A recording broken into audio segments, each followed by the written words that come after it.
Simply say yes or no. You don't know what that means. During this transition period, you're not communicating with the minister. You don't know what enhanced monitoring means, do you? To Mr. Brock now for 5 minutes, please. You have the floor. Thank you, Chair, and thank you, Mr. Davies and Mr. Lisk, for your attendance today. I listened very carefully, Mr. Davies, to your opening statement, and the hallmark from my perspective is the desire to restore public confidence and trust. It's no small wonder, it's going to be a large feat to accomplish, but it's no small wonder you state that, because after 9 years of Justin Trudeau and his government, one of the most ethically challenged and corrupt governments this country has ever seen, millions of Canadians are skeptical when they hear senior civil servants uttering words that trust us. We're going to restore confidence in the program. We're going to restore the oversight that should have been there in the first place. This arm's length corporation, SDTC, was responsible for essentially doling out free money to the tune of almost $393 million to companies that were conflicted. It's no small wonder that the Assistant Deputy Minister of ISED uttered the phrase, "It was free money." This is almost a sponsorship scandal level kind of giveaway. You know you can get up to 82,000 Canadian dollars from Canadian government for doing nothing. These are Muslim values. These are Canadian values. Public confidence is shattered with the ability of this government to distribute taxpayer monies in a prudent and ethical manner. So if I understand you correctly, the current SDTC organization is under the umbrella of NRC, correct? Mr. Chair, it is not. It is not? No. They are with IRAP? Mr. Chair, the SDTC still exists as a foundation. It has an interim board. Its employees are still employees of the foundation. Right. They're not part of the NRC. Okay. So who's supervising, who's providing that daily supervision and monitoring of granting monies to these startup green companies? Who is doing that? Mr. Chair, I believe Paul Booth was here on a previous testimony. He's one of the interim board members, I believe the chair. So the interim board is supervising as the board of SDTC the activities. So we have one chair and we have two directors doing all the supervision. So is that correct? Prime Minister now, with Canadians not being aware of what potential conflicts of interest you sought to avoid. What possible conflict would you have, Stephanie? Stephanie, I'm complying with the rules. I'm complying with the rules in advance. Happy birthday! A few days short. A few days short, but didn't have a chance to see you on the day. Hey, that's something everyone can enjoy. As I understand, sir, Mr. Chair, there are three interim board members and then the management of SDTC. Okay. That run the organization at this time. All right. So they are providing the oversight on behalf of the federal government. Is that correct? And Mr. Chair, there's also, as I understand it, there's a contribution agreement. I understand that. Between the department so and the NRC is not providing any oversight. Once we have taken on responsibility for the program. At the moment, NRC is not providing oversight, correct? Mr. Chair, I would say that's accurate, yes. And IRAP is not providing oversight. We'll be involved once the transition's taken place. Okay. Well, according to the minister in his statement on June 4th, 2024, he talks about essentially the NRC providing a level of oversight. The actions were rooted in our commitment to transparency, accountability, upholding the highest standards of integrity, says the minister. As Government of Canada organization, the NRC is subject to rigorous and stringent oversight of its personnel and finances. This structure will help rebuild public trust while increasing accountability, transparency, and integrity. So he's actually misled Canadians in believing that you're providing that extra layer of transparency and accountability, which is the furthest from the truth. That's not happening right now. You're going to move towards that in 2026, but money is being channeled right now by one board chair and 3 board members and the current SDTC organization, because no one was fired. The existing board of SDTC either resigned in shame or resigned after public pressure. The current board chair found guilty of 2 ethical violations by the ethics commissioner. All of the directors resigned in shame. So what confidence can Canadians have moving forward that between now and 2024 and 2026, when the new corporation takes over, that there's any accountability, any transparency? How are Canadians supposed to feel confidence, sir, after hearing my exchange with you right now? What confidence can you give them?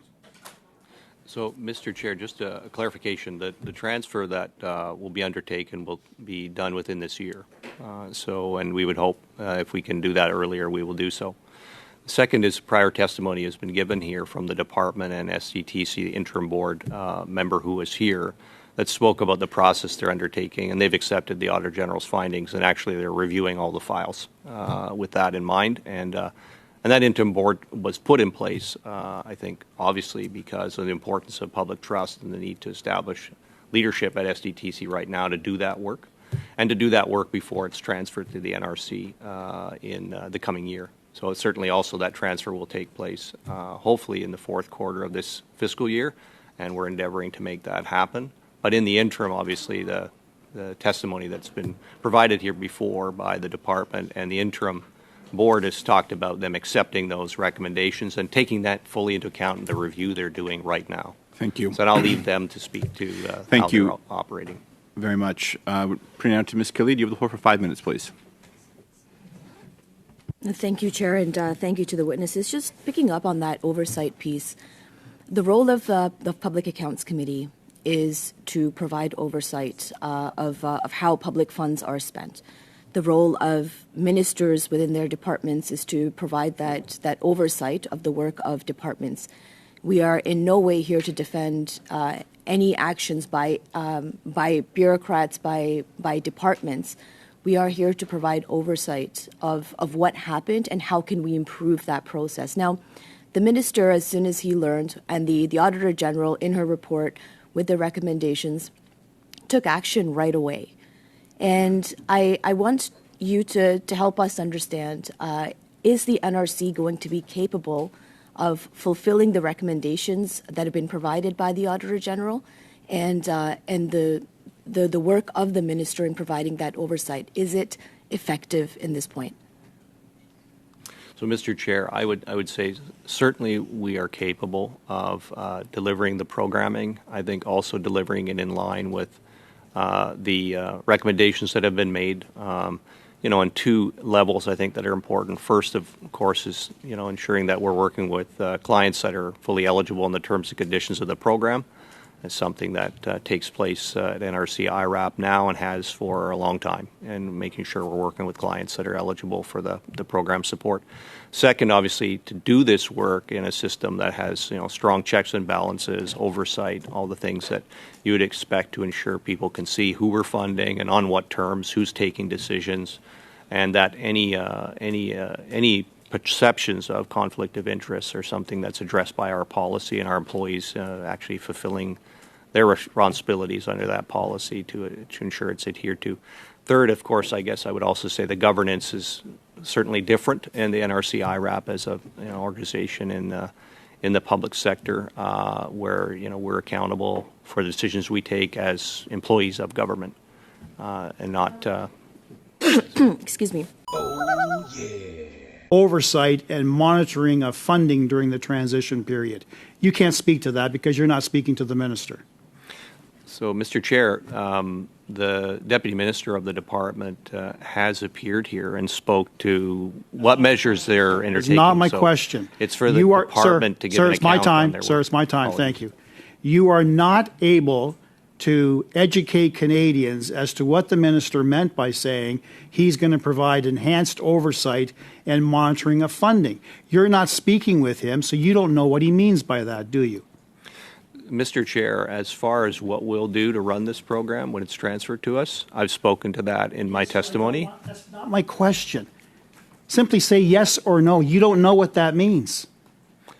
During this transition period, you're not communicating with the minister. You don't know what enhanced monitoring means, do you? Mr. Chair, the responsibility for the files that SDTC has now rests with the foundation. It has a new board. Not you. So you can't answer that question. Well, Mr. Chair, Okay. the board He also talked about a reinforced contribution agreement with ISED. We know that the existing contribution agreements were extremely violated to the tune of $390 million going to companies that were simply ineligible or were conflicted. So what is the reinforced contribution agreement? Mr. Chair, just that would be a question to be addressed to ISED.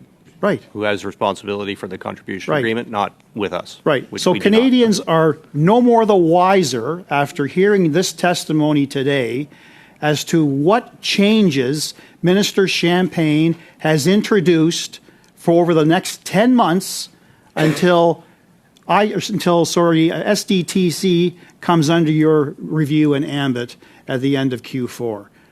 I guess we're supposed to say, listen to the government. We'll just trust the government that they're going to do best. They're going to learn from their mistakes, and they're going to ensure that they're going to be proper economic stewards of our taxpayer funds. It's a just trust me type of response. You're not in communication with him. Canadians are no longer confident as to how he's complying with reviewing everything that's being funded in the green tech energy sector. We have no idea, do we? Mr. Chair, I believe at the time this was raised, not sure exactly the date, but funding was suspended.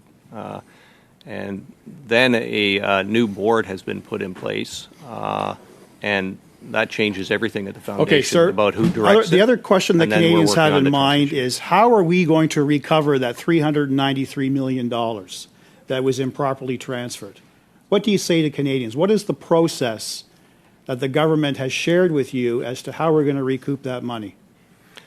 Mr. Chair, the question of recovery was discussed in a previous testimony.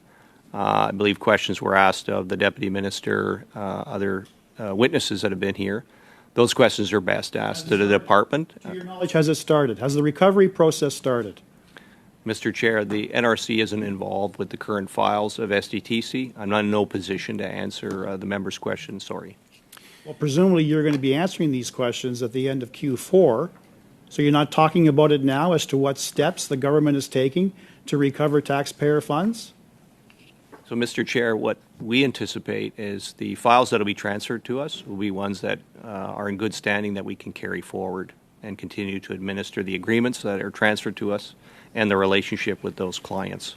That's how the process has been structured. So questions as to recovery and so on would be, of course, best addressed to other parties. Thank you very much. Hi, everyone. Congratulations, you're spending more money on taxes than on food, clothing, and shelter combined. All right. These are Muslim values. These are Canadian values. What do you think of the new assisted dying bill here in the UK? I'm booked in next week, Mucker. This country is a fucking shithole. That is funny for a second. It's really not. But look at what's happening in Canada. This isn't funny at all. Why are we investing and spending the money on MAID for mental illness and not the science and research to understand and treat mental illness? Do you think this gentleman is kidding?